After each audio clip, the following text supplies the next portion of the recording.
അതിനു മുമ്പുണ്ടായിരുന്നത് ഫൗണ്ടൻ പേനയാണ്, മഷി നിറച്ചിട്ട് എഴുതുന്നതാണ് ഞങ്ങളുടെയൊക്കെ ചെറുപ്പകാലത്തുണ്ടായിരുന്നത്. ഇപ്പോഴും അതുണ്ട്. എന്നാൽ അതിനു മുമ്പുള്ള ആളുകൾ കലം എന്ന് പറയുമ്പോൾ മനസ്സിലാക്കുന്നത് അങ്ങനെ മഷി നിറച്ച ഒരു സാധനമല്ല, ഒരു കുപ്പിയിൽ മഷിയാക്കി വെച്ച് അത് കുത്തി എഴുതുന്നതാണ്. ഇന്നത്തെ കുട്ടികൾ എഴുത്ത് എന്ന് പറയുമ്പോൾ മനസ്സിലാക്കുന്നത് ഈ കോലും കുന്തവും ഒന്നുമല്ല, അത് ടൈപ്പ് മെഷീനാണ്, കീബോർഡുകളാണ്. മൊബൈൽ ഫോണിലായാലും കമ്പ്യൂട്ടറിലായാലുള്ള കീബോർഡുകളാണ്. അങ്ങനെ എഴുതുന്ന എന്തെല്ലാം യന്ത്രങ്ങൾ ഇനി വരാനുണ്ടോ അതെല്ലാം അതിൽ ഉൾപ്പെട്ട് കഴിഞ്ഞു. അല്ലമൽ ഇൻസാന മാ ലം യഅലം. അല്ലാഹു തആല പറഞ്ഞു, മനുഷ്യനെ അവൻ അറിവില്ലാത്ത കാര്യങ്ങൾ പഠിപ്പിച്ചു. അറിയാത്ത കാര്യങ്ങളെ കണ്ടെത്തുന്നതിന് എന്താണ് പറയുക? ഇൻവെൻഷൻ അല്ലെങ്കിൽ ഡിസ്കവറി എന്ന് പറയും. ഡിസ്കവറി എന്ന് പറഞ്ഞാൽ ഉള്ള ഒരു സാധനത്തെ അറിയില്ല, അതിനെ കണ്ടെത്തി. Columbus discovered America. അമേരിക്ക ആദ്യമേ ഉണ്ടവിടെ, പക്ഷെ അത് കണ്ടുപിടിക്കപ്പെട്ടിട്ടില്ല. അപ്പൊ അത് കണ്ടുപിടിച്ചു, അതാണ് discovered America. Marconi invented radio. Marconi radio കണ്ടുപിടിച്ചു എന്ന് പറഞ്ഞാൽ റേഡിയോ മുമ്പ് ഇല്ല. അപ്പോൾ ശബ്ദതരംഗങ്ങളെ സ്വീകരിക്കുന്ന റേഡിയോ ഒരു സിസ്റ്റത്തെ മാർക്കോണി കണ്ടുപിടിച്ചു. Abbas Firnas invented aeroplane. തുണീഷ്യക്കാരനായ ഇമാം അബ്ബാസ് ബിൻ ഫർനാസ് വിമാനം കണ്ടുപിടിച്ചു. ഉസ്ബെക്കിസ്ഥാൻകാരനായ ഉലുഗ് ബേഗ് ആസ്ട്രോണമി സയൻസ് കണ്ടുപിടിച്ചു. ഇറാൻകാരനായ ഇമാം ഗസാലി ഇക്കണോമിക്സ് ഉണ്ടാക്കി.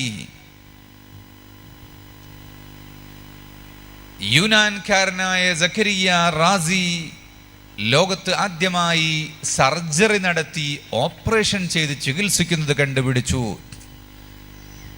ഇങ്ങനെ പഴയത് ഉള്ളതിനെ കണ്ടെത്തുകയും പുതിയ വിഷയങ്ങൾ കണ്ടെത്തുകയും ചെയ്യുക. അല്ലമൽ ഇൻസാന മാ ലം യഅലം എന്ന് പറഞ്ഞാൽ അത് അറിയാത്തതിനെ കണ്ടെത്തുക.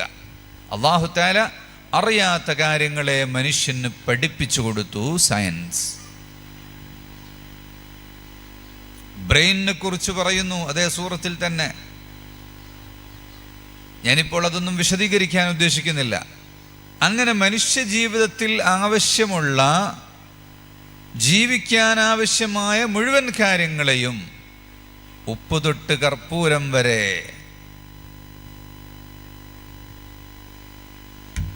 ഭൂമിയിൽ നിന്ന് ആകാശം വരെ, സൂപ്പർസോണിക് വിമാനങ്ങളും ഡ്രോണുകളും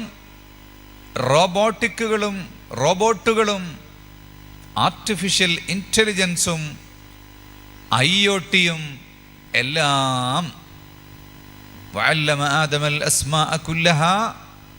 ആദം അലൈഹിസ്സലാമിന് ലോകോൽപത്തി മുതൽ അവസാനം വരെ വരാനുള്ള മുഴുവൻ വസ്തുക്കളെയും കാണിച്ചു കൊടുത്തിട്ട് അല്ലാഹു തആല പറഞ്ഞു, ഇതിൻ്റെ പേരെന്താണ്, ഇതിൻ്റെ പേരെന്താണ്, ഇതിൻ്റെ പേരെന്താണ്. അപ്പം ആദം അലൈഹിസ്സലാം പറഞ്ഞു, ഇത് കമ്പ്യൂട്ടറാണ്, ഇത് ലൗഡ് സ്പീക്കറാണ്, ഇത് സാറ്റലൈറ്റ് ആണ്, ഇത് ചന്ദ്രയാനാണ്. ഇങ്ങനെ വരാൻ പോകുന്ന എല്ലാ വസ്തുക്കളെയും അല്ലാഹു തആല അന്ന് കാണിച്ചു കൊടുത്തിട്ടുണ്ട്. അങ്ങനെ ആദം അലൈഹിസ്സലാം എല്ലാ വസ്തുക്കളുടെയും പേര് പറഞ്ഞു. മലക്കുകൾക്ക് പറയാൻ കിട്ടിയില്ല. അപ്പൊ അല്ലാഹു തആല പറഞ്ഞു, കണ്ടോ, നിങ്ങളെക്കാൾ ഉത്കൃഷ്ടരാണ് മനുഷ്യർ. മനുഷ്യൻ പരിശുദ്ധനായാൽ മലക്കുകളെക്കാൾ വലിയ ദർജയിൽ മനുഷ്യൻ എത്തിച്ചേരും. അഷ്റഫുൽ ഖൽഖ് ത്വാഹ മുഹമ്മദുർ റസൂലുള്ളാഹി സ്വല്ലല്ലാഹു അലൈഹി വസല്ലം തങ്ങൾ അങ്ങനെ ഏറ്റവും ഉത്കൃഷ്ടനായ സൃഷ്ടിയാണ്. അമ്പിയാക്കന്മാർ അവർ സാധാരണ മനുഷ്യരെ പോലെ അല്ല. അപ്പൊ മനുഷ്യരിൽക്ക് വലിയ വലിയ സ്ഥാനങ്ങൾ അല്ലാഹു തആല കൊടുക്കുന്നു മലക്കുകളെക്കാൾ. അതെല്ലാം അറിയാനും പഠിക്കാനും അവസാന ദൂതരായ മുത്തുനബി സ്വല്ലല്ലാഹു അലൈഹി വസല്ലം തങ്ങൾക്ക് അല്ലാഹു തആല ഇറക്കി കൊടുത്ത ഗ്രന്ഥമാണ് ഖുർആൻ. ഖുർആൻ ഓതാൻ പഠിക്കണമെങ്കിൽ തന്നെ നല്ല ഗുരുനാഥൻ വേണം. ആദ്യം കേടായി പഠിച്ചു പോയാൽ പിന്നെ അത് നന്നാക്കാൻ വലിയ പണിയാ. വലദ്ദാല്ലീൻ എന്നത് വലസ്സാല്ലീൻ എന്ന് പഠിച്ചു പോയാൽ പിന്നെ അത് തിരുത്താൻ വലിയ പണിയാ. അപ്പൊ ആദ്യം പഠിപ്പിക്കുന്ന ആള് തന്നെ നല്ല അക്ഷരത്തിൽ തന്നെ പഠിപ്പിക്കുന്നവരാകണം. ഇപ്പോൾ അൽഹംദുലില്ലാ സഹറത്തുൽ ഖുർആൻ വിപ്ലവത്തിലൂടെ കേരളത്തിലുടനീളം, കർണാടകയിലും മധ്യപ്രദേശിലും ഹരിയാനയിലും കശ്മീരിലും വെസ്റ്റ് ബംഗാളിലും പല സംസ്ഥാനങ്ങളിലും ഈ ഖുർആൻ പഠിപ്പിക്കുന്ന രീതി കൊണ്ടുവന്നു. ദുബായ് ഗവൺമെന്റിന്റെ അംഗീകാരത്തോടുകൂടി ദുബൈയിൽ സഹറത്തുൽ ഖുർആൻ പ്രവർത്തിക്കുന്നുണ്ട്. ജോർദാൻകാർ വന്നപ്പോഴും റഷ്യക്കാർ വന്നപ്പോഴും അമേരിക്കക്കാർ വന്നപ്പോഴും എല്ലാവരും മർക്കസിൽ വരുമ്പോൾ അവരേറ്റവും ആകർഷിക്കുന്ന ഒന്ന് സഹറത്തുൽ ഖുർആൻ, ഖുർആൻ പൂക്കൾ, ഖുർആൻ പുഷ്പങ്ങളാണ്. ഓത്തുപഠിച്ച് ആസാമിൽ ചെന്നാൽ ആസാമിലെ സിൽച്ചർ പ്രദേശങ്ങളിൽ റമദാൻ മാസത്തിൽ രാവിലെ 10 മണി മുതൽ അസർ വരെ എല്ലാവരും പള്ളിയിൽ വന്നിരുന്ന് ഓതും. അതുകൊണ്ട് ആ നാട്ടിൽ മുഴുവനും നല്ല ഓത്തുകാരാണ്. അതുപോലെ ഹൈദരാബാദിൽ മക്ക മസ്ജിദ് എന്ന് പറയുന്നൊരു മസ്ജിദുണ്ട്. ആ മസ്ജിദിന്റെ കവാടമാണ് ചാർമിനാർ എന്ന് പറയുന്ന 4 മിനാരമുള്ള ഒരു ഗേറ്റ്. ആ ചാർമിനാറിന്റെ മുകളിലെ തട്ടിൽ ഒരു വലിയ ഹാളുണ്ട്. ആ ഹാളിൽ വെച്ച് അല്ലാമ ഖുറൈശി സാഹബ് ആഴ്ചയിൽ 2 ദിവസം ഖുർആൻ ക്ലാസ് എടുക്കും. അള്ളാഹു അദ്ദേഹത്തിന് മഗ്ഫിറത്ത് നൽകട്ടെ. ഇപ്പോൾ അതിൻ്റെ ബാക്കിയുള്ള ആളുകൾ അവിടെ പഠിപ്പിക്കുന്നു. അതുകൊണ്ട് ഹൈദരാബാദിലും നിങ്ങൾക്ക് നല്ല ഒത്തുകാരെ ലഭിക്കും. മദ്രാസ് എന്ന് പറയുന്ന പേര് തന്നെ മദാരിസ് എന്ന പദത്തിൽ നിന്നാണ് ഉണ്ടായത്. മദാരിസ് എന്ന് പറഞ്ഞാൽ മദ്രസകൾ. ഒരുപാട് മദ്രസകൾ ഉള്ളത് കൊണ്ടാണ് ആ നാടിന് മദാരിസ് മദാരിസ് എന്ന് പറഞ്ഞിട്ട് മദുരാശി മദ്രാസ് എന്ന് ആയി മാറിയത്. ഇപ്പൊ ചെന്നായി എന്നാ പറയാ. മദാരിസ്. ഹുമയൂൺ ടോംബ് എന്ന് പറഞ്ഞിട്ട് ഡൽഹിയിൽ ചെന്നാൽ ഒരു കെട്ടിടം കാണാം. അതൊരു മദ്രസയാണ്. അവിടെ നിന്ന് ഇങ്ങോട്ട് വരുമ്പോൾ എയർപോർട്ടിൽ നിന്ന് നസാമുദ്ദീനിലേക്ക് വരുമ്പോൾ ബസ്സുകാർ പറയും മദ്രസ മദ്രസ മദ്രസ എന്ന്. അത് സഫ്ദർജംഗ് മദ്രസ എന്ന് പറഞ്ഞിട്ട് ലോധി റോഡിന്റെ ഭാഗത്തുള്ള ഒരു കെട്ടിടമാണ്. ഒരു വലിയ കോംപ്ലക്സ് ആണത്. അതൊക്കെ മദ്രസകളാണ്. ഇന്ത്യയിൽ ആദ്യമായി ഉണ്ടാക്കിയ മദ്രസ കർണാടകയിലെ ബീദറിൽ മുഹമ്മദ് ഗവാ റളിയല്ലാഹു അൻഹു ഉണ്ടാക്കിയിട്ടുള്ള മദ്രസയാണ്. അവർ ഹാഫിദ് ഇബ്നുൽ ഹജറുൽ അസ്ഖലാനി തങ്ങളുമായി എഴുത്തുകുത്തുകൾ നടത്തിയിരുന്ന പണ്ഡിതനായിരുന്നു. അവരുടെ സമകാലികനായ പണ്ഡിതനായിരുന്നു. അതിനുശേഷം ഇന്ത്യയിൽ വലിയ പട്ടണങ്ങളിൽ, ജനങ്ങൾ ജീവിക്കുന്ന സ്ഥലങ്ങളിൽ എല്ലാ സ്ഥലത്തും മദ്രസകൾ വന്നു. എന്താണ് ഈ മദ്രസകൾ? കേവലം ഖുർആനോത്ത് പഠിപ്പിക്കുന്ന, അത് കഴിഞ്ഞ് അക്ഷരങ്ങൾ പഠിപ്പിച്ച് നിസ്കാരവും ഷർത്തും ഫർളും മാത്രം പഠിപ്പിക്കുന്ന മദ്രസകളല്ല. ഇസ്ലാമിക മദ്രസകൾ എന്ന് പറയുന്നത് ശാസ്ത്രവും ഗണിതശാസ്ത്രവും ജീവശാസ്ത്രവും രസതന്ത്രവും വാനശാസ്ത്രവും ഭൂമിശാസ്ത്രവും എല്ലാം പഠിപ്പിക്കുന്ന മദ്രസകളാണ്. ലോകത്ത് ആദ്യത്തെ യൂണിവേഴ്സിറ്റി ഏതാണ്? മൊറോക്കോയിലെ ഫാസ് നഗരത്തിൽ ഉള്ള അൽ ഖറവിയീൻ യൂണിവേഴ്സിറ്റിയാണ്. ജാമിഅത്തുൽ ഖറവിയീൻ. ഫാസ് എന്ന് പറഞ്ഞാൽ മദീനത്തുൽ ഔലിയ എന്നാണ് പറയുക. മൗലായ ഇദ്രീസ് റളിയല്ലാഹു അൻഹു ഉണ്ടാക്കിയ പട്ടണമാണത്. ജാപ്പാൻ കുടിവെള്ള പദ്ധതിയുണ്ട്. ഇവിടെ ഉണ്ട്, അത് ആലപ്പുഴയിലുണ്ട്. ഞങ്ങളുടെ നാട്ടിൽ മാത്രമല്ല. എന്താണ് ജാപ്പാൻ കുടിവെള്ള പദ്ധതി എന്ന് പറയുന്നത്? എന്താണ് അതിൻ്റെ പ്രത്യേകത? ജാപ്പാനിൽ നിന്ന് വെള്ളം കൊണ്ടുവരാ, പിന്നെ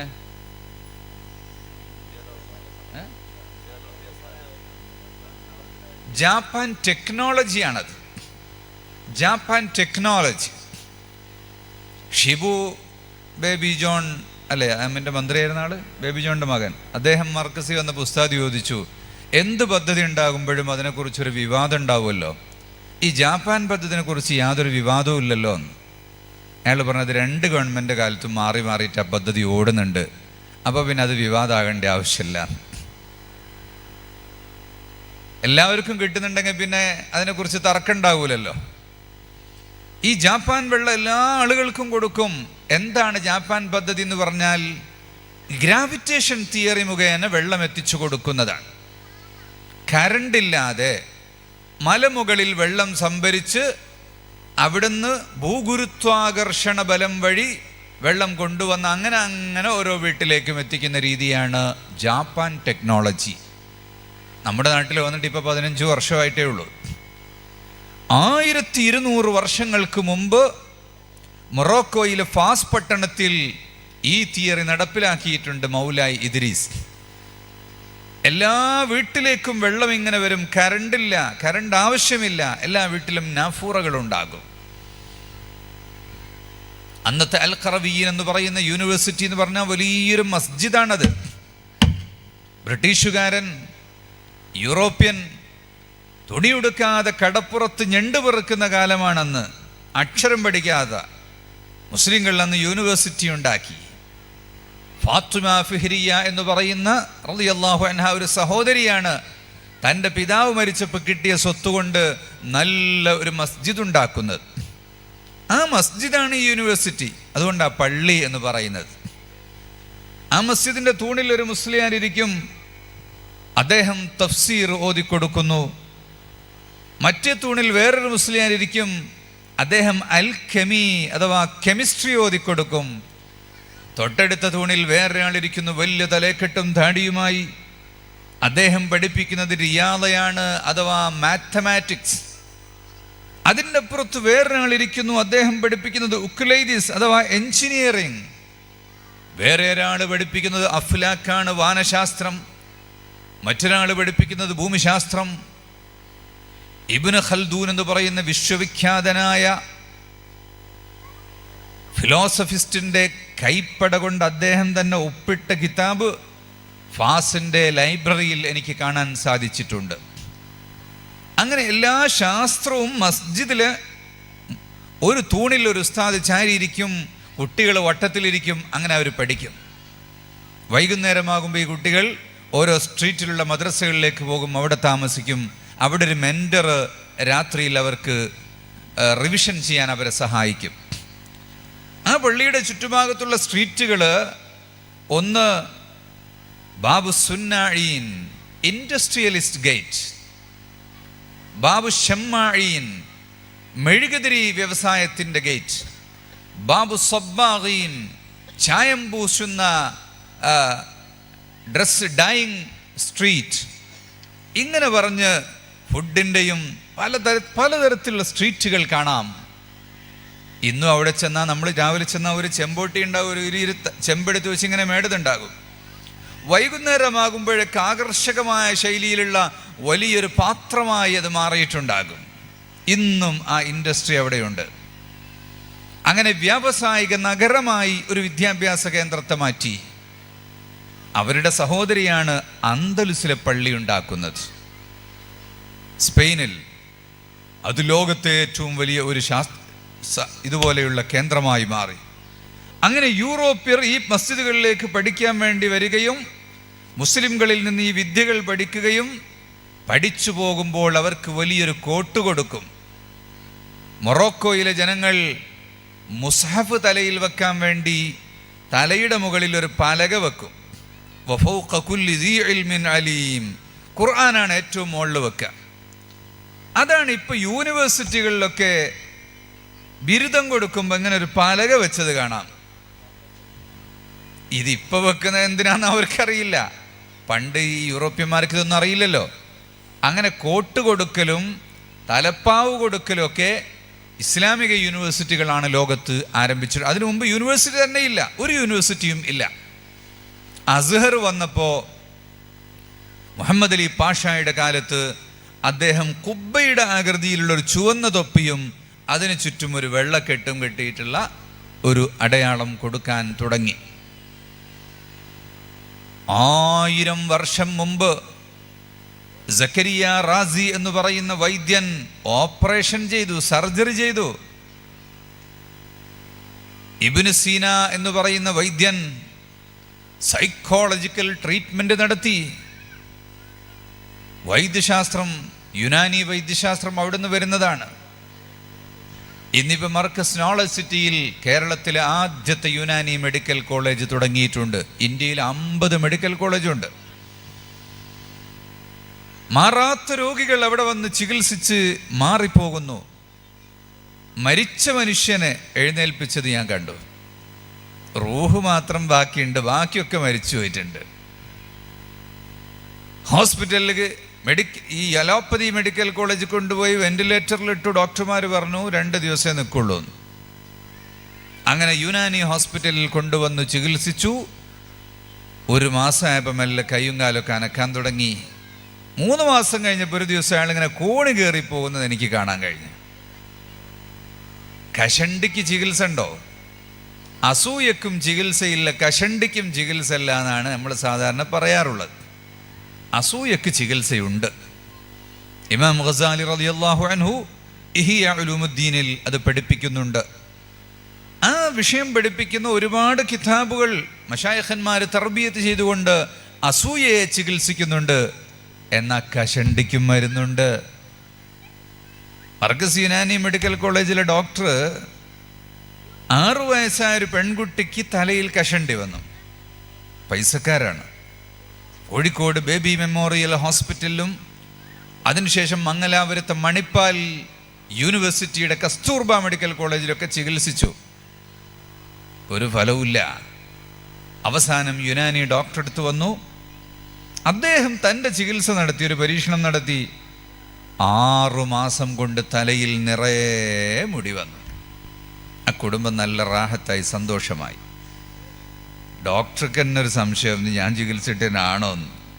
അപ്പം അയാൾ എന്നോട് പറഞ്ഞു, ഇത് കുട്ടികൾക്കേ പറ്റുള്ളൂ കേട്ടോ, പ്രായമെത്തിയവർക്ക് പറ്റില്ല എന്ന്. ഈ കഴിഞ്ഞ ദിവസം കുവൈത്തിൽ നിന്നൊരാൾ എനിക്ക് മെസ്സേജ് അയച്ചു തന്നു. എൻ്റെ തലൻ്റെ പഴയ ഫോട്ടോ ആണിത്, പുതിയ ഫോട്ടോ ആണിത്. ഞാനിപ്പോൾ നാട്ടിൽ വന്ന് തിരിച്ചു വന്നപ്പോൾ ആൾക്കാരൊക്കെ വിശേഷം ചോദിക്കുമ്പോൾ ചോദിക്കും, തലയിൽ അങ്ങനെ മുടി വന്നതെന്ന്. മുടി കുഴിച്ചിടുന്നൊരു പരിപാടിയുണ്ട്, പുതിയ സിസ്റ്റം. അങ്ങനെയല്ല. ഈ ഡോക്ടർ അടുത്ത് വന്നപ്പോൾ ഡോക്ടർ ഏതായാലും ആവട്ടെ എന്ന് കരുതി ഒന്ന് പരീക്ഷിച്ചു. കഷണ്ടിക്കാരന് 15 ദിവസം കൊണ്ട് മുടിയിൽ ചേഞ്ച് വന്നു, രോമം മുളച്ചു തുടങ്ങി. 2 പഴയ ഫോട്ടോയും പുതിയ ഫോട്ടോ ഉണ്ട്, നോക്കിയാൽ അറിയാം. അങ്ങനെ അത്ഭുതകരമായ ചികിത്സകൾ അക്കാലഘട്ടത്തിലെ വൈദ്യന്മാർ പഠിപ്പിച്ചു.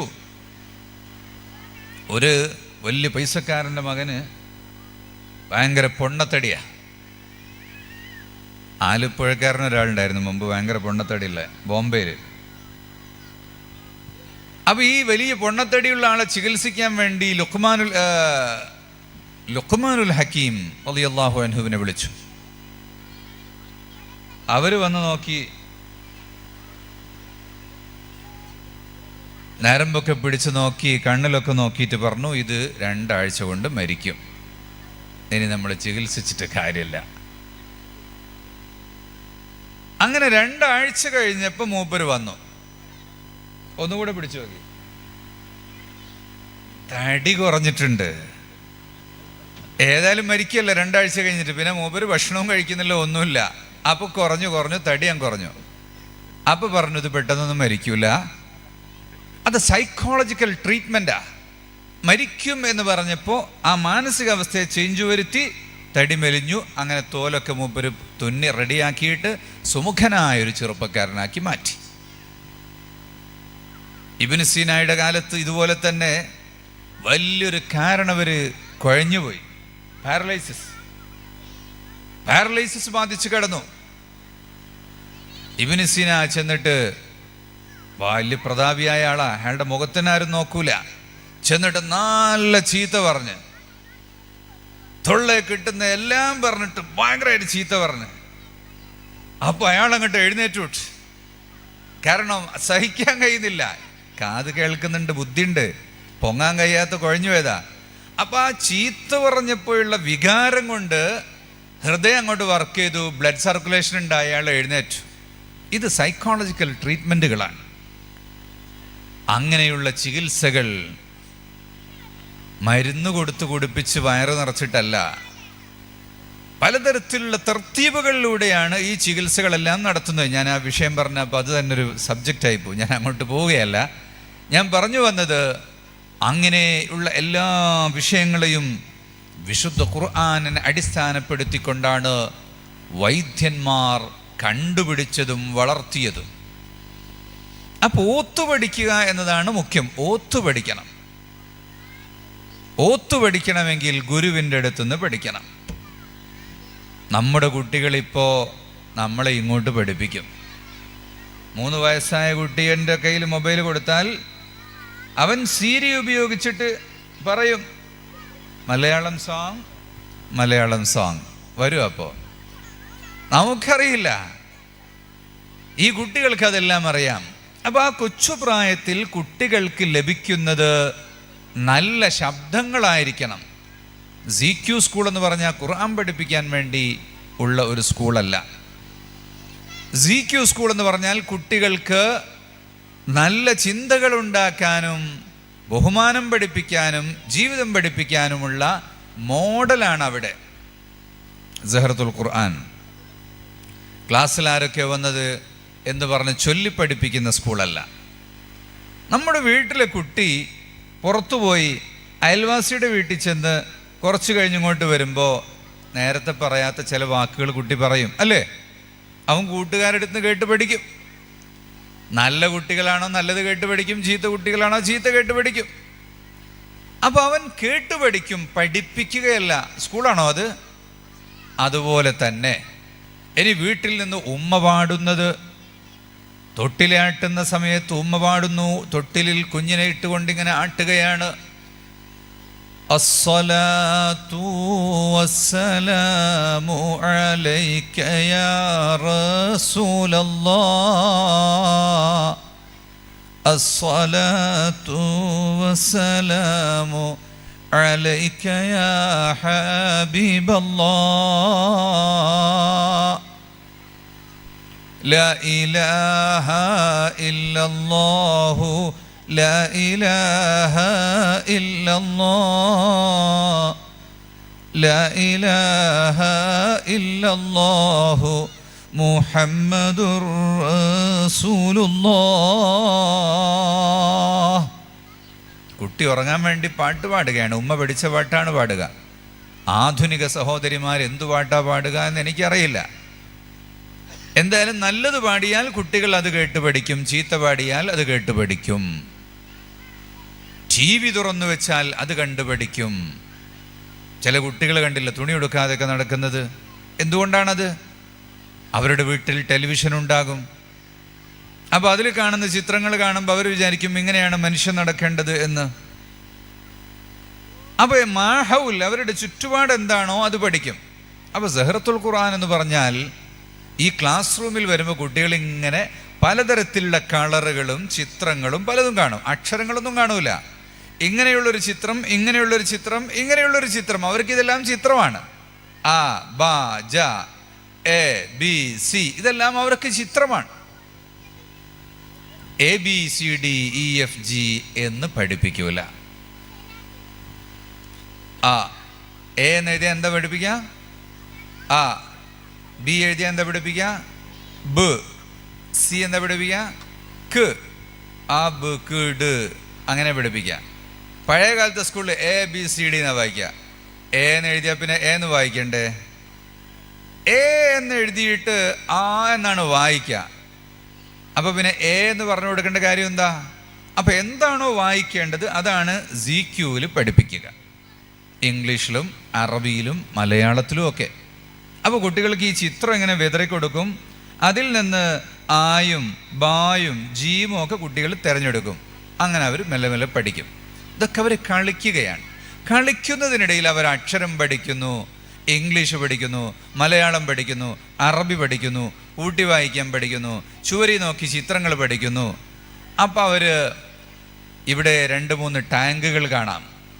ഒരു ത്രികോണാകൃതിയിലുള്ളൊരു ടാങ്ക് ഇവിടെ ഇല്ലേ? അത് വൃത്തത്തിലുള്ളൊരു ടാങ്ക്, ചതുരത്തിലുള്ളൊരു ടാങ്ക്. അതിൽ കുട്ടികൾ സർക്കിൾ, ട്രയാങ്കിൾ, സ്ക്വയർ, ചതുരം, ത്രികോണം, വൃത്തം മൂന്നും പഠിക്കുന്നു. അതിൻ്റെ മുകളിൽ ട്രയാങ്കിൾ, സിലിണ്ടർ പഠിക്കുന്നു. ഇതൊക്കെ കണ്ട് ഇങ്ങനെ പഠിക്കുകയാണ്. അതിന് ഓരോന്നിനും ഓരോ കളറായിരിക്കും. കളറ് കാണാതെ പഠിക്കുന്നു. അപ്പോൾ ചില ദിവസങ്ങളിൽ ചില കളറിലുള്ള കുപ്പായം ഇട്ട് വരാൻ പറയും. അപ്പോൾ ആ കുട്ടികൾ കളർ പഠിക്കുന്നു. കളിമണ്ണ്, മണല്, വെള്ളം ഇതൊക്കെ നിറച്ചു വെച്ച ടാങ്കുകളാണ്. ആ കുട്ടികൾ ആ ചളിയിലിറങ്ങി കളിക്കുന്നു, മണല് വാരി കളിക്കുന്നു, വെള്ളം സ്പോഞ്ച് കൊണ്ട് മുക്കി കുപ്പിയിൽ നിറക്കുന്നു. അപ്പോൾ ഈ കുട്ടികളുടെ ബുദ്ധി വർക്ക് ചെയ്യുന്നു. നല്ല കച്ചറ കളിക്കുന്ന കുട്ടീൻ്റെ അടുത്ത് കുപ്പിയിൽ വെള്ളമാക്കാൻ കൊടുത്താൽ ഞെക്കി ഞെക്കി ഇങ്ങനെ നിൽക്കുമ്പോൾ കുട്ടിയുടെ ശ്രദ്ധ കേന്ദ്രീകരിക്കുന്നത് കുട്ടി പഠിക്കുന്നു. അപ്പോൾ ഒരു വര വരച്ചിട്ട് ആ വരമ കൂടി അങ്ങോട്ടും നടക്കുക. അപ്പോൾ കുട്ടികൾ എന്തു പറഞ്ഞാലും അങ്ങോട്ടും ഇങ്ങോട്ടും ഓടിക്കടിക്കുന്ന കുട്ടികളുണ്ട്. ZQയിലെ രക്ഷിതാക്കന്മാർ പറയും, ZQ പോകാൻ തുടങ്ങിയതിന് ശേഷം കുട്ടി വളരെ കൺട്രോൾഡായി എന്ന്. അങ്ങനെ ബ്രെയിൻ ജിമ്മ് ചെയ്യിച്ചിട്ട് അങ്ങനെ പലതരത്തിലും പഠിപ്പിക്കും. അപ്പോൾ ഒരു ടീച്ചർ ഇങ്ങനെ ഒരു പാട്ട് പാടും, കുട്ടികളത് കേട്ട് പഠിക്കും. വേറൊരു ടീച്ചർ ഇങ്ങനെ ഓതും, അപ്പോൾ അത് കേട്ട് പഠിക്കും. അങ്ങനെ 3 വർഷം കൊണ്ട്, ഒരു വർഷം കൊണ്ട് 100 ചില്ലാനം നോളജുകൾ കുട്ടി പഠിക്കും. അങ്ങനെ ഇവിടെ നോക്ക്, കുട്ടികൾ ഒച്ചുണ്ടായിക്കോട്ടെ, കുട്ടികളെ തടയാൻ പാടില്ല. 7 വയസ്സുവരെ കുട്ടികളെ തടയാൻ പാടില്ല. ബച്ച രാജാ ഹേ. കുട്ടി വന്നിട്ട് പറയാണ്, എനിക്കിതെടുത്ത് എറിയണം. എറിഞ്ഞോ? അതെറിയണ്ടെന്ന് പറഞ്ഞാൽ കുട്ടിയുടെ ഹൃദയം പൊട്ടും. എറിഞ്ഞാൽ കുപ്പി പൊട്ടും. കുപ്പി പൊട്ടാൻ അടിച്ചു വാരിയാണത്. കുപ്പി പൊട്ടിയാൽ എന്ത് ചെയ്യുക? അടിച്ചു വാരി വൃത്തിയാക്കിയിട്ട് കൊണ്ടുപോയിട്ട് കുപ്പയിലിടുക. ഒരു ഗ്ലാസ്സിന് 100 രൂപയുണ്ടെങ്കിൽ പൊട്ടിക്കോട്ടെ, കുട്ടിയുടെ ഹൃദയം പൊട്ടിയാൽ അത് നന്നാക്കാൻ കഴിയൂല. അതുകൊണ്ട് 7 വയസ്സുവരെ കുട്ടികളുടെ ഹൃദയം പൊട്ടിക്കരുത്. 7 വയസ്സായാൽ പിന്നെ ഒന്ന് കണ്ണുരുട്ടുകയും ദേഷ്യം പിടിക്കും പോലെ കാണിക്കുകയും ഒക്കെ വേണം. ഇതാ ബലഗ 7 സിനീന മുറുസബിയ, കമാൻഡിങ് ചെയ്യണം 7 വയസ്സായാൽ പിന്നെ. അപ്പോൾ കുട്ടികളെ കൊണ്ട്, മോനെ അതിങ്ങെടുത്തോ, ഇതങ്ങോട്ട് കൊണ്ടുപോയി വെക്കുന്ന. എന്താ വാപ്പയ്ക്ക് തന്നെ കൊണ്ടുപോയി വെച്ചാൽ പോരെ?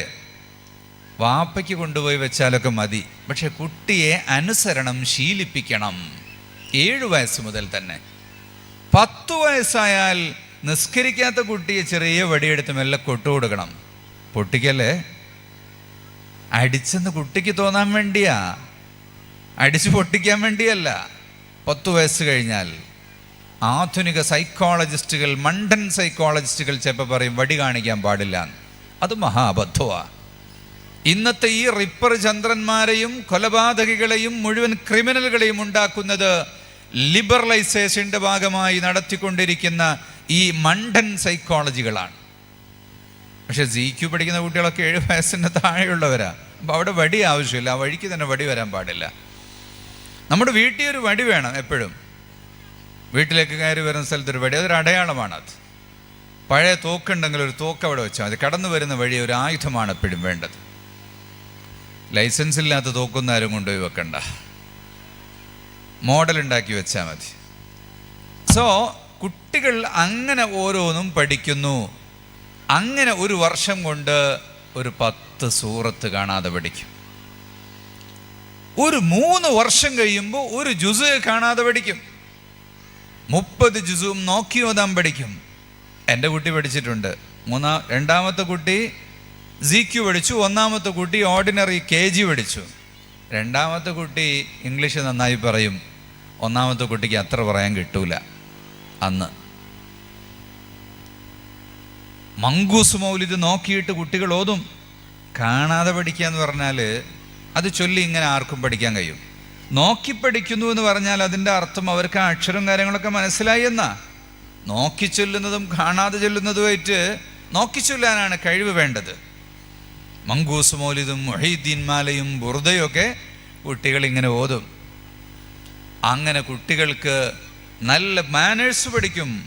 വാപ്പയെ ബഹുമാനിക്കാൻ, ഉമ്മയെ ബഹുമാനിക്കാൻ, അയൽവാസികളെ ബഹുമാനിക്കാൻ, ഫ്രണ്ട്സിനെ ബഹുമാനിക്കാൻ, ഇങ്ങനെയുള്ള കാര്യങ്ങൾ പഠിക്കുന്ന ചുറ്റുപാട് ക്രിയേറ്റ് ചെയ്യുകയാണ്. അപ്പം ഇതേ മോഡൽ വേറെ സ്കൂളുകളുണ്ടാകാം. പക്ഷേ ZQ നേരത്തെ ഇവിടെ പറഞ്ഞല്ലോ, പല രാജ്യങ്ങളിൽ നിന്നുമുള്ള ഒരുപാട് സൈക്കോളജിസ്റ്റുകളുടെ തന്ത്രങ്ങളെ കൊണ്ടുവന്ന് വളരെ ഇസ്ലാമികമായ രീതിയിൽ അതിനെ പരിപോഷിപ്പിച്ച് നിരന്തരമായ ട്രെയിനിങ് കൊടുത്ത് 1 വർഷക്കാലത്തെ കണ്ടിന്യൂസ് ട്രെയിനിങ്ങും പിന്നെ 3 വർഷക്കാലത്തെ ഇൻ സർവീസ് ട്രെയിനിങ്ങും ഒക്കെ കൊടുത്തിട്ടാണ് ടീച്ചർമാരെ ശരിയാക്കിയെടുക്കുന്നത്. അതുകൊണ്ട് തന്നെ അവർക്ക് മാന്യമായ ശമ്പളം കൊടുക്കണം, അവർക്ക് ആനുകൂല്യങ്ങളും സൗകര്യങ്ങളും കൊടുക്കണം. ഈ പഠിപ്പിക്കുന്ന ടീച്ചേഴ്സിൽ അധികം ആളുകളും എന്തെങ്കിലും വരുമാനം ഉണ്ടാക്കാൻ വേണ്ടി വരുന്നവരുമല്ല, മറ്റൊരു ജോലിക്ക് ഇവരിട്ട് പോകൂല, ഖുർആൻ പഠിപ്പിക്കുകയാണല്ലോ എന്ന് കരുതിയിട്ട് മാത്രം വരുന്നവരാ. അങ്ങനത്തെ ഒരു 27 കുട്ടികളുള്ളൊരു ക്ലാസ്സിൽ 3 അധ്യാപികമാരാണ്, 7 കുട്ടിക്കൊരു ടീച്ചറാണ്. അങ്ങനെ കുട്ടികളെ ജീവിതം പഠിപ്പിക്കുന്ന ഒരു രീതിയാണ് ZQ. അതുകൊണ്ട് ഈ സ്കൂളിൽ ചേർത്ത കുട്ടികളുടെ പിന്നെ അവർ കണ്ടിന്യൂ ചെയ്യും. ഞാനിപ്പോൾ മാനേജ്മെൻറ്റിനോട് ചോദിച്ച് ചെറിയൊരു കെട്ടിടം ഉണ്ടാക്കിയിട്ട് എന്ത് ചെയ്യാനാ? ഇതിലാകെ 3 ഡിവിഷനേ ഉള്ളൂ, 3 ക്ലാസ്, ഓരോ ഡിവിഷൻ നടത്താനേ ഉള്ളൂ. ഈ നാട്ടിൽ എത്ര പിള്ളേരുണ്ടാകും? എറണാകുളത്ത് 8 പിള്ളേർ, 8 ഡിവിഷനാണ് ഒരു ക്ലാസ്സിൽ. കളമശ്ശേരിയിൽ, പുത്തമ്പള്ളിയിൽ 7 ഡിവിഷനാണ്. എല്ലാ സ്ഥലത്തും 5ഉം 6ഉം ഡിവിഷനുകളാണ്. എൻ്റെ പൂനൂരിൽ 3 നിലയുള്ളൊരു കെട്ടിടം, 15 ക്ലാസ് റൂമുണ്ട്. ZQ കുട്ടികൾ ധാരാളമായി വരും. ഇൻഷാ അല്ലാഹ് ഇപ്പം നല്ല മനോഹരമായൊരു കെട്ടിടം ഉണ്ടാക്കിയിട്ടുണ്ട്, ഇനിയും ഇങ്ങോട്ടുണ്ടാക്കണം. ഇത് മജ്ലിസിൻ്റെ നല്ലൊരു വളർച്ചയായി ഇതിന് കൂടെ സഹായിച്ച് ഇതിൻ്റെ കൂടെ ഷെയർ ചെയ്ത് നിന്ന ആളുകൾക്കൊക്കെ വലിയ ഉപകാരമായിരിക്കും ഇൻഷാ അല്ലാഹ്. അല്ലാഹു വളർത്തി തരട്ടെ. അങ്ങനെ കുട്ടികൾ പഠിച്ചു വളർന്നാൽ പിന്നെ 1-ാം ക്ലാസ്, 2-ാം ക്ലാസ്, 8-ാം ക്ലാസ് വരെ ഈ സിലബസിൻ്റെ ഭാഗങ്ങൾ സ്കൂൾ CBSEയോടൊപ്പം അല്ലെങ്കിൽ സ്റ്റേറ്റ് സിലബസിനോട് കൂടെ പഠിച്ചു പോകാനും അത് കഴിഞ്ഞിട്ട് അവർക്ക് പിന്നെ വക്കീലാകാനോ ഡോക്ടറാകാനോ എൻജിനീയറാകാനോ ലണ്ടനിലോ മണ്ടനിലോ എവിടെയെങ്കിലും പോയി പഠിക്കാൻ എല്ലാറ്റിനും പറ്റിയ ഒരു ബേസ് ഇവർക്ക് ഈ കലാലയത്തിൽ നിന്ന് ലഭിക്കും.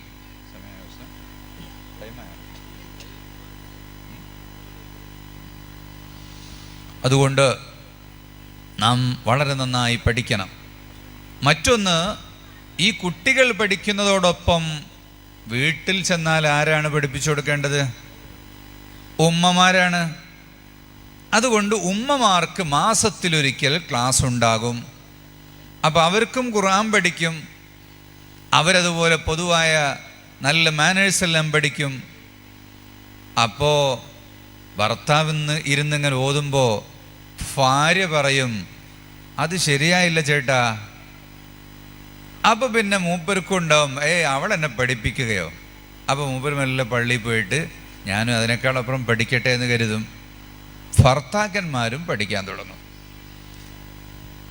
പിന്നെ വർഷത്തിലൊരിക്കൽ വല്യാപ്പ വല്യമ്മമാരുടെ സംഗമം ഉണ്ടാകും, ഗ്രാൻഡ് പാരൻസ് ഡേ എന്ന് പറഞ്ഞിട്ട്, വല്യാപ്പ വല്യമ്മമാരുടെ ഒരു സംഗമം.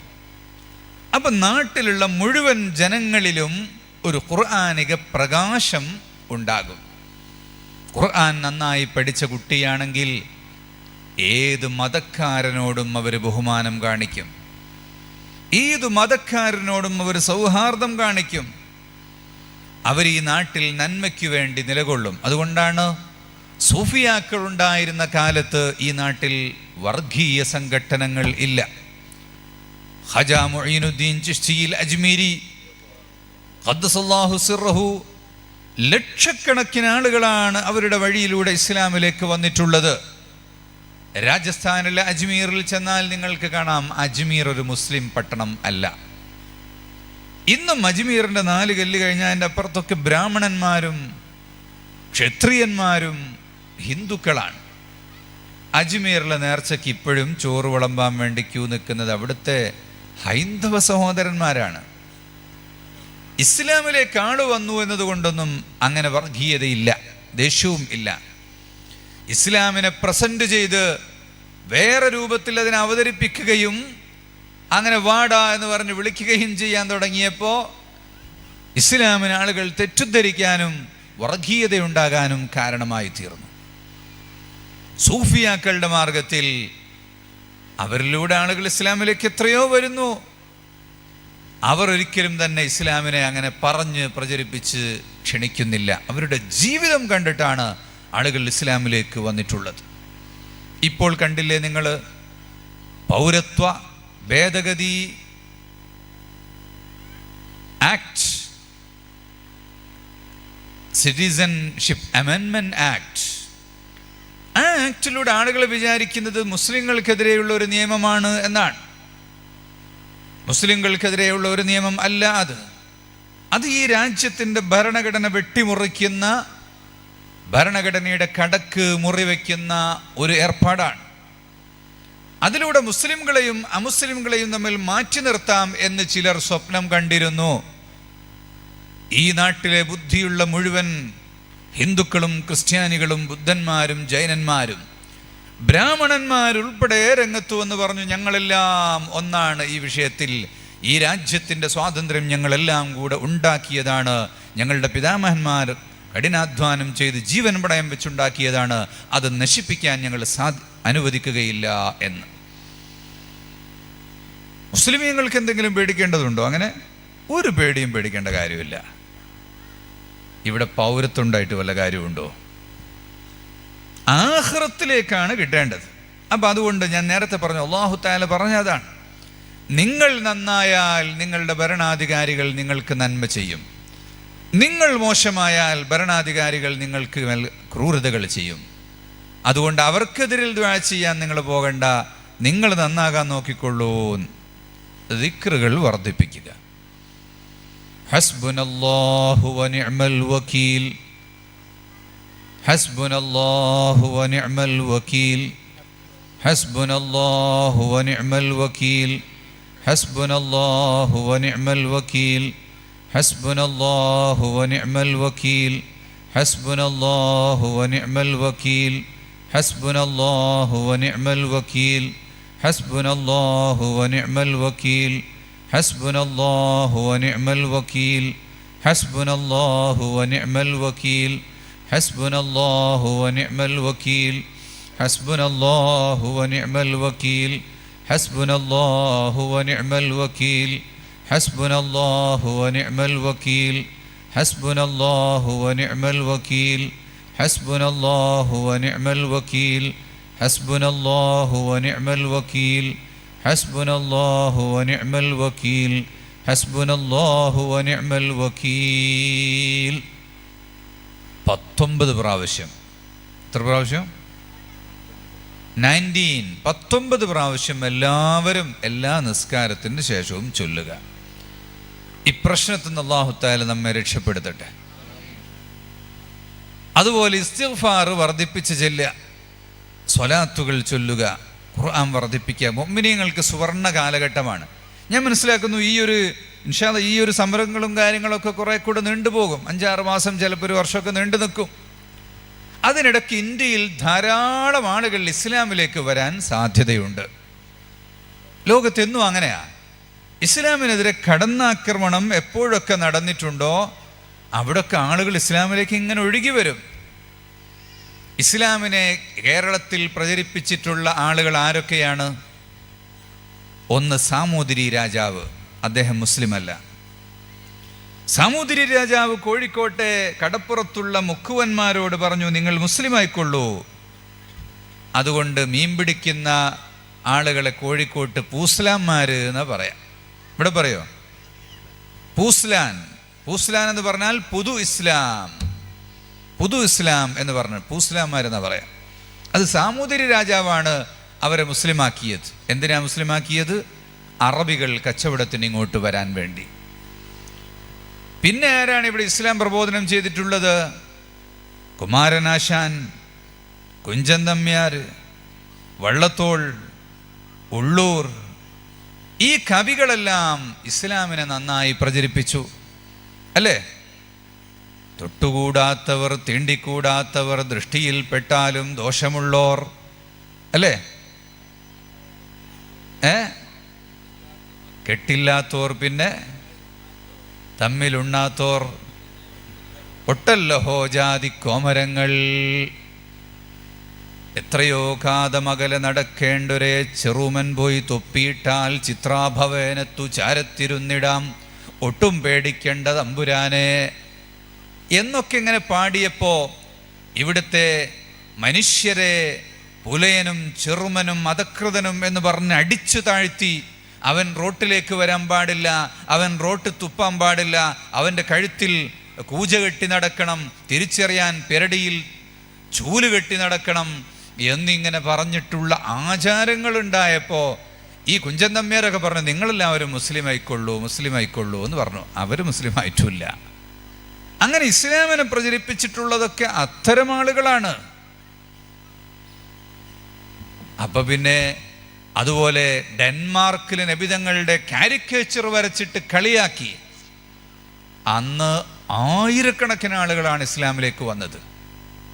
ഇന്ത്യയിൽ ഇസ്ലാമിലേക്ക് ആളുകൾ വന്ന സമയമേതാണെന്ന് കൂടുതൽ പരിശോധിച്ചാൽ ബാബരി മസ്ജിദ് തകർക്കപ്പെട്ട വർഷം, അതിൻ്റെ 5 വർഷം അപ്പുറവും ഇപ്പുറവും ഉള്ള ഡാറ്റകൾ പരിശോധിച്ചാൽ അറിയാം, ആ വർഷം ഇസ്ലാമിലേക്ക് കൂടുതൽ ആളുകൾ വന്നു. ന്യൂസിലാൻഡിൽ 50 മുസ്ലിങ്ങളെ വെടിവെച്ചു കൊന്നപ്പോൾ 500 ആളുകൾ ഇസ്ലാമിലേക്ക് വന്നു. അതുകൊണ്ട് ഇസ്ലാമിന് ഇതൊക്കെ ചാകരയാണ്, മുസ്ലിങ്ങൾക്ക് ഇതൊക്കെ നന്മയാണ്. ഇപ്പൊ എല്ലാവരും ദിക്ർ ചൊല്ലാൻ തുടങ്ങിയില്ലേ, സ്വലാത്ത് ചൊല്ലാൻ തുടങ്ങിയില്ലേ, നിസ്കാരത്തിൽ കുറച്ച് ഖുശൂ വന്നില്ലേ? അങ്ങനെ അള്ളാഹുവിനെ പേടിച്ചിട്ട് നിസ്കരിച്ചാൽ മതി, വേറെ ആരെങ്കിലും പിടിച്ച് അറബിക്കടലിൽ താഴ്ത്തും എന്ന് വിചാരിച്ചിട്ടൊന്നും ആരും പേടിക്കണ്ട. അതുകൊണ്ട് ദിക്റുകൾ ചൊല്ലി അള്ളാഹുവിലേക്ക് അടുക്കുക, അള്ളാഹുവിനെ വഴിപ്പെടുക, തെറ്റുകളിൽ നിന്ന് മുക്തരാകുക, അള്ളാഹുവിലേക്ക് കൂടുതൽ അടുക്കുക. അതാണ് നമുക്ക് വേണ്ടത്. അള്ളാഹു തൗഫീഖ് ചെയ്യട്ടെ. ഞാൻ നീട്ടിക്കൊണ്ടു പോകുന്നില്ല. ധാരാളം ആളുകൾ ഇനിയും ഈ വേദിയിലുണ്ട്. നൈസാം സഖാഫിയെ പോലുള്ള പ്രഗത്ഭരായ പ്രഭാഷകന്മാരുണ്ട്, വലിയ ഉസ്താദുമാരുണ്ട്, പലരുമുണ്ട്. അതുകൊണ്ട് സഹറത്തുൽ ഖുർആൻ ഇവിടെ ഉദ്ഘാടനം ചെയ്യപ്പെട്ടു.